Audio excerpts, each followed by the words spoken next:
ஏங்கப்பா, இந்த உலகம் என்ன இப்படி போய்கிட்டு இருக்கு?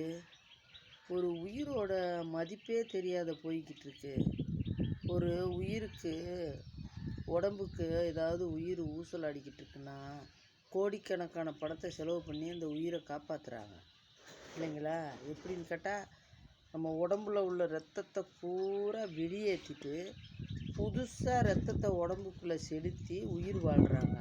அப்படி உள்ள உலகத்தில் அவ்வளோ கோடி செலவு பண்ணி உயிரை காப்பாற்றுறவங்க ஒரு உயிரை சாதாரணமாக கொன்று போடுறாங்களே. எப்படி சாதாரணமாக ரோட்டில் ஆக்சிடெண்ட் ஆகி துடிச்சிக்கிட்டு கிடந்தா கூட நம்மளுக்கு இதயமே இருக்க மாட்டேங்குது. மற்றபடி இந்த மாதிரிக்கெல்லாம் ஒரு மனிதனை மனித அபிமானம் இல்லாமல் அடித்து கொள்றாங்கன்னா இது எங்கே போய் சொல்கிறது?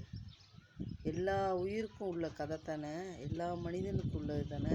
எல்லாருமே அந்த விஷயத்தை கேட்க தானே வேணும்.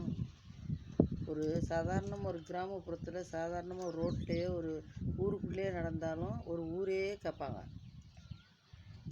நியாயம் இருக்கணும் கேட்பாங்க.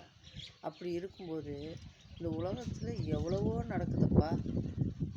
அப்படியே ஒவ்வொரு நாளும் இந்த தாய் மனம்னு சொல்லுவாங்களே, ஒரு பிள்ளைங்க இறந்துச்சுன்னா இல்லை ஒரு ஆக்சிடெண்ட் ஆகிடுச்சுன்னா பட பட பட பட பட பட பட படங்க அப்படியே நமக்கு.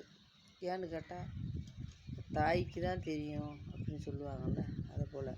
அதனால் மனித அபிமானத்தோடு வாழ பாருங்கப்பா. ஒருத்தர் சண்டை போட்டுக்காதீங்க, ஒருத்தர் கத்தியில் குத்திக்காதீங்க, ஒருத்தர் அடிச்சிக்காதீங்க, ஒருத்தவங்க பாதகம் நினைக்காதீங்க, துரோகம் நினைக்காதீங்க. அதில் போட்டு கொள்கிறேன், ஜூஸில் போட்டு கொள்கிறேன், குழம்புல போட்டு கொள்கிறேன், இதெல்லாம் செய்யாதீங்க.